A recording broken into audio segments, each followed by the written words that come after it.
ठंडे दिसंबर की रात थी जब 5 साल का मैक्स अपनी गर्म रजाई में छिपा हुआ बैठा था। उसके छोटे से कमरे में घड़ी की टिक-टॉक आवाज के बीच अचानक एक छोटी सी खिलखिलाती हंसी गूंजी।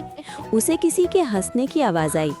अपने लाल पैजामे और नीले मोज़ों में वो दबे पांव कमरे से बाहर निकला और सीधे लिविंग रूम की ओर बढ़ा। वहाँ क्रिसमस ट्री के पास पहुंचकर वो हक्का बक्का रह गया। ट्री पर लगे सारे सजावटी सामान अस्त-व्यस्त थे, टिंसल उलझा हुआ था और कैंडी केन तो हर जगह बिखरे पड़े थे। और उस सब के बीच एक नन्हा नुकीली टोपी वाला शरारती एल्फ बैठा था। एल्फ ने उछलकर कहा, हाय, मैं हूँ एल्फ, क्रिसमस का छोटा प्रैंकस्टर।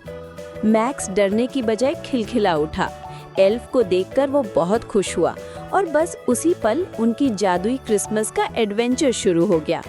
एल्फ ने अपनी जादुई शक्तियों से लिविंग रूम में कैंडी की बारिश कराई। उन्होंने रसोई में जाकर दूध को चमकीले हरे रंग में बदल दिया और लिविंग रूम के सोफे पर टोपियां लटका दी। वो दोनों क्रिसमस को थोड़ा और शानदार बनाना चाहते थे। तभी छत पर एक जोरदार धड़ाम की आवाज आई। एल्फ तुरंत छिप गया। उसने धीरे से छिपकर कहा, ये बिग बॉस हैं, सैंटा क्लॉज।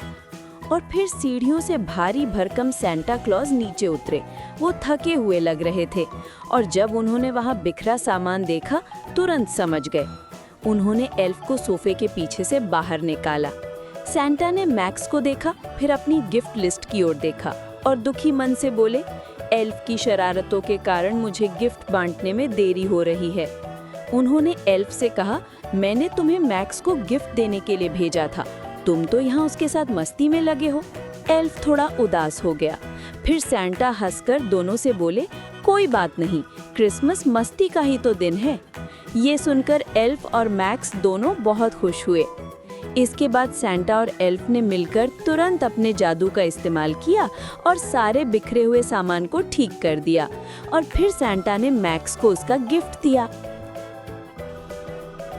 जाने से पहले सैंटा ने मैक्स को गले लगाया और एल्फ ने भी मैक्स को एक प्यारी सी झप्पी दी। सैंटा और एल्फ अपने स्लेज में आसमान की ओर उड़ गए। मैक्स अपनी रजाई में वापस आया। उसके तकिए के पास एक चमकीली पीले रंग की घंटी मिली, एक वादा कि शरारती जादू अगले साल फिर वापस आएगा।